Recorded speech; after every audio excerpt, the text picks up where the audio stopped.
বাজেটের পর এবার জানতে পারবেন সারা বিশ্বে একমাত্র ভারতেই সরকার 2024 সাল থেকে ট্যাক্স নিচ্ছে।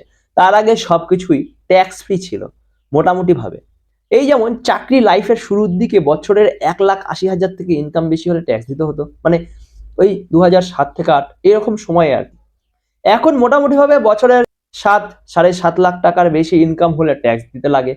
এবারের বাজেটে হয়তো এটা একটু বাড়তেই পারে বা একই থাকতে পারে, কিন্তু গালি তো ফিনান্স মিনিস্টার শুনবেই শুনবে, এটা গ্যারেন্টেড। আগে ভ্যাট সার্ভিস, আগে এক্সারসাইজ, লোকাল ট্যাক্স, হিবিজিবি করে অনেক কিছুই ছিল, কিন্তু বিল উঠতো না, সরকারও পেত না। এখন মোটামুটিভাবে সব কিছুতেই কভার করে পেট্রোল, ডিজেল, মদ এরকম কিছু পণ্য ছাড়া সবই জিএসটির অধীনে।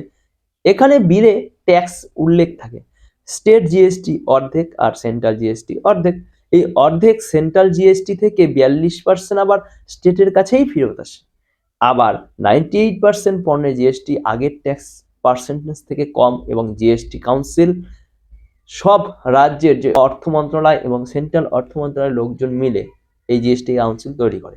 সেই জিএসটি কাউন্সিল থেকে সিদ্ধান্ত নেওয়া হয় কতটা কি হবে জিএসটি রেট।